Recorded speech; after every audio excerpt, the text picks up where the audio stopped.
A graça e a paz de nosso Senhor e Salvador Jesus Cristo esteja com todos. Amém?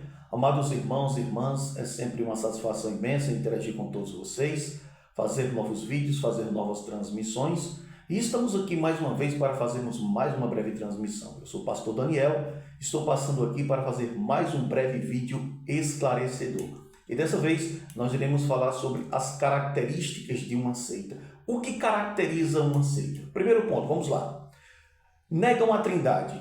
Então veja, a negação da Trindade faz daquele grupo uma seita. É um dos princípios. Por quê? A Trindade, ela é uma doutrina tradicional, ela é uma doutrina ortodoxa, certo? Que se baseia na ortodoxia, ou seja, na reta doutrina. Todas as igrejas cristãs históricas acreditam na Trindade. Todas as igrejas ortodoxas elas acreditam na Trindade. Negar a Trindade caracteriza aquele grupo como uma seita. Então, outro critério também usam, além da Sagrada Escritura, outros livros paralelos à revelação, ou seja, usam outros livros como fontes de doutrina. Nós vamos aqui citar, por exemplo, alguns exemplos. A Igreja de Jesus Cristo dos Santos dos Últimos Dias, os Mormons, eles não têm apenas o livro dos Mormons, eles têm doutrinas e convênios, eles têm Pérola de Grande Valor, que são obras, de uma certa forma, que complementam a Sagrada Escritura. Ou seja, a Sagrada Escritura não é suficiente para eles. Inclusive, os Mormons dizem que até há alguns erros na Bíblia.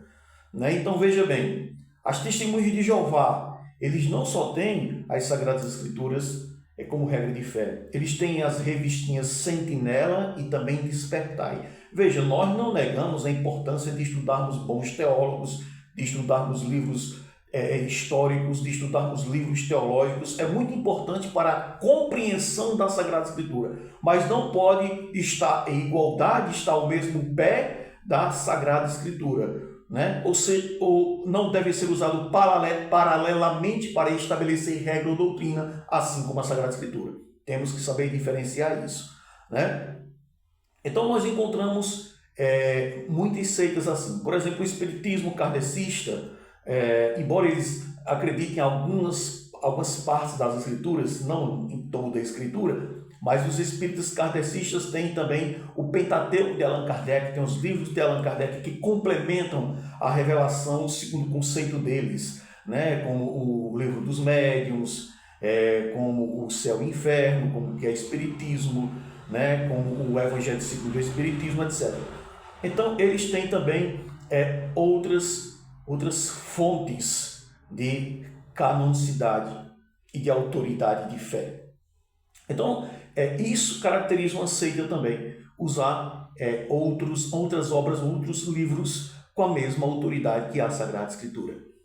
Então, veja bem, outro ponto também é que eles possuem profetas cujas palavras são regras de fé. Né? Então, uma das características de uma seita é isso, você pode conhecer uma seita também por essa característica, ou seja, sempre tem o líder ali, ou o fundador, que estabelece ali suas regras e são inquestionáveis. Ninguém pode questionar o que ele estabeleceu ali. Certo? Então, a gente conhece muitas seitas que se baseiam em um determinado profeta ou um suposto, um pseudo-apóstolo. Né? Então, acreditam que as regras que ele colocou na igreja, na denominação, na instituição, elas são inquestionáveis. Então, isso aí também é uma das características de uma seita. E também a seita, uma das características de uma seita é que elas pregam a salvação pelas obras. Não é apenas pela fé, mas também pelas obras. Né? A gente vê, por exemplo, que muitas seitas pregam isso, né? Com todo respeito. Né? Não estamos aqui para atacar a denominação, mas, por exemplo, a Igreja Católica Romana prega a salvação pela fé, mas também pelas obras. Existem outras igrejas, outras denominações que também pregam a salvação pela fé e pelas obras. Ou seja, o sacrifício vicário e expiatório de Cristo na cruz do Calvário não foi suficiente para essas denominações e para essas instituições. Então é por isso que é caracterizado numa seita. Então, como nós podemos ver. Então, para essas seitas, o sacrifício vicário de Cristo na cruz do Calvário não foi suficiente. É preciso que façam também as obras ou sigam também as regras institucionais daquela instituição para você ser salvo. Ou seja, você para ser salvo precisa seguir as regras daquela instituição ou das regras que aquela instituição impõe, né? E outro critério também é que eles são, a seita ela é exclusivista. O que é isso?